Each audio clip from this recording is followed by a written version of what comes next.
Hello friends, welcome back to my channel. இன்னைக்கு நான் எங்கே போயிட்டு இருக்கேன் அப்படின்னு பார்த்தீங்கன்னா, நம்ம சென்னையிலேருந்து ரொம்பவே பக்கத்தில் அருகாமையில் இருக்கக்கூடிய கூடுவாஞ்சேரி அப்படின்ற ஒரு இடத்துல குமிழி அப்படின்ற ஒரு பிரத்யேகமான ஒரு சிவன் கோயில் இருக்கு அப்படின்ற மாதிரி கேள்விப்பட்டேன். சரிங்க, கூடுவாஞ்சேரியில் போய் அந்த கோயில் எப்படியாவது கண்டுபிடிக்கலாம் அப்படின்னு சொல்லிட்டு வண்டி எடுத்துட்டு போனா அங்கிருந்து ஊத்தஞ்சேரின்னு ஒரு இடம் இருக்கான், அங்கே போனோம் அப்படின்னாங்க. மறுபடியும் ஊத்தஞ்சேரிக்கும் போயாச்சு. அங்கிருந்து எங்கெங்க போனோம் அப்படின்னா, இங்க இருந்து தாங்க குமிழி பக்கம் அப்படின்ற மாதிரி ஒரு மேப்பை நம்மளுக்கு சொன்னாங்க. அதுக்கப்புறம் அந்த குமிழிக்கு எப்படியாவது போய் ஆகணும் அப்படின்ற ஒரு முடிவில் ஊத்தஞ்சேரியிலேருந்து குமிழிக்குள்ள போனா அது ஒரு பெரிய சிட்டி கிராமம் எதுவுமே கிடையாதுங்க, ரிசர்வ்டு ஃபாரஸ்ட் ஏரியாவா. சரி, ஓகே, வந்தாச்சு. ரிசர்வ்டு ஃபாரஸ்ட் ஏரியாக்குள்ள ஒரு சிவன் கோயில் இருந்தா எப்படி இருக்கும் அப்படின்னு யோசிச்சு பாருங்க. அந்த இன்ட்ரெஸ்ட் தான் எனக்கும் இருந்தது. அதனால வண்டி எடுத்துக்கிட்டு நேராக குமிழிக்கு கிளம்பிட்டேன்.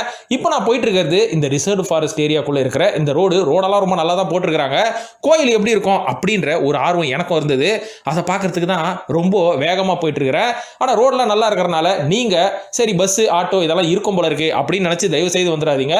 ஏன்னா இது ஒரு ரிசர்வ் ஃபாரஸ்ட் ஏரியா அப்படின்றனால இங்க எந்த பப்ளிக் டிரான்ஸ்போர்ட்டும் கிடையாது. வந்தா உங்க பைக்கு இல்லை கார்ல தான் வரணும். அதனால இந்த கோயிலுக்கு வரதா இருந்தா உங்க பைக்கு இல்ல காரை வச்சுக்கிட்டு பிளான் பண்ணுங்க. அங்க பஸ்ல இறங்கிட்டு இல்ல ஒரு ஆட்டோல இறங்கிட்டு நம்ம உள்ள வரலாம் அப்படின்ற கனவு மட்டும் கனவே காணாதீங்க.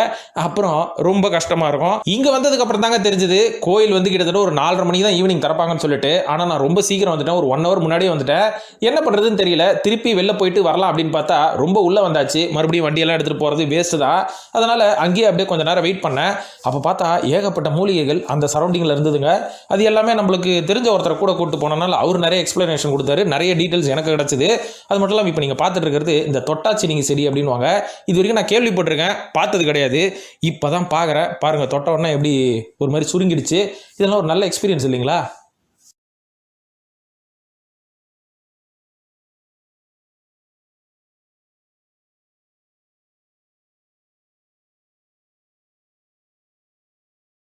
இப்போ ஒரு வழியா 4:30 மணிக்கு இந்த கோயிலோட பூசாரி ஒருத்தர் வந்தாருங்க. அவர் தான் இங்கே ரெகுலராக விளக்கு ஏற்றிட்டு பூஜைலாம் பண்ணிட்டு போகிறான். ஆனால் விசேஷ நாட்களில் தான் இந்த கோயிலில் ஏகப்பட்ட கூட்டங்கள் இருக்கும் அப்படின்ற மாதிரி சொல்லுவாங்க. மற்ற நாட்களில் அந்த கோயிலை தேடி வரவங்க வழிபட்டுட்டு போவாங்க. இந்த கோயில் கிட்டத்தட்ட எனக்கு தெரிஞ்ச வரைக்கும் ஒரு 2000 வருஷம் பழசாம். ராஜராஜ சோழன்லாம் இங்கே வந்துட்டு போனாரு, பல சித்தர்கள் இங்கெல்லாம் வந்துட்டு போனாங்க அப்படின்ற மாதிரி இந்த கோயிலுக்கு பின்னாடி ஒரு பெரிய வரலாறு இருக்கு. இந்த வரலாறை நீங்க தெரிஞ்சுக்கணும்னா ரொம்ப ஈஸிங்க. இந்த கோயிலுக்கு ஒரு வாட்டி போங்க. அங்க போனீங்கன்னா அந்த பூசாரி இருப்பாரு. அவர் நிறைய பிட் நோட்டீஸ் அடிச்சு வச்சிருக்காரு இந்த கோயில் உருவான கதையை பத்தி. அதை வாங்கி கோயிலே நீங்க உட்காந்து படிக்கலாங்க. ஏன்னா உங்களை யாரும் கேட்க மாட்டாங்க.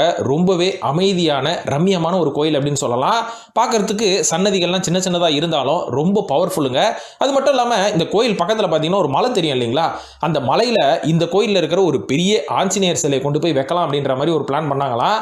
அதை வச்சிருந்தா இந்த கோயிலோட புகழ் வேற லெவல்ல பரவி இருக்கும் அப்படின்ற மாதிரி ஒரு ஜோசியர் சொல்லி நம்ம கேள்விப்பட்டோம். ஆனா எதிர்பாராத விதமா அந்த சிலையை கொண்டு போய் அந்த மலையில வைக்காதனால இந்த கோயிலே கீழே வச்சு வழிபட்டு இருக்காங்க. அதனால இந்த கோயில் ரொம்ப பாப்புலர் ஆகல அப்படின்ற மாதிரி சொல்றாங்க.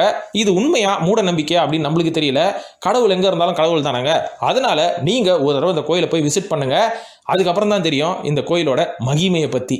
இப்போ இந்த கோயிலோட சின்னதாக ஒரு எக்ஸ்பிளனேஷன் கொடுத்துட்டேன். இதுக்கு மேலே பெருசாக கொடுத்தா உங்களுக்கே இன்ட்ரெஸ்ட் இருக்காது. அதனால் இந்த வீடியோ பார்த்துட்டு நீங்களும் போய் விசிட் பண்ணணும்னு நினச்சிங்கன்னா உங்களுக்கு தேவையான டீட்டெயில்ஸை கமெண்ட் பாக்ஸில் போடுங்க. நான் கண்டிப்பாக அதுக்கு ரிப்ளை பண்ணி எப்படி போகணுன்ற ஒரு ஐடியாவே உங்களுக்கு கொடுக்குறேன். ஸோ மறக்காமல் சென்னையில் இருந்தீங்கன்னா கண்டிப்பாக இந்த கோயிலை ஒரு வாட்டி போய் விசிட் பண்ணிட்டு வாங்க. மற்றும் இந்த மாதிரியான வித்தியாசமான இடத்த போய் நம்ம பார்க்கலாம், எக்ஸ்ப்ளோர் பண்ணலாம் அப்படின்னு நினச்சிங்கன்னா எக்ஸ்ப்ளோர் வித் ஷானஸ் இந்த சேனலை மறக்காமல் சப்ஸ்கிரைப் பண்ணிட்டு ஃபாலோ பண்ணுங்கள். ரொம்ப நன்றி.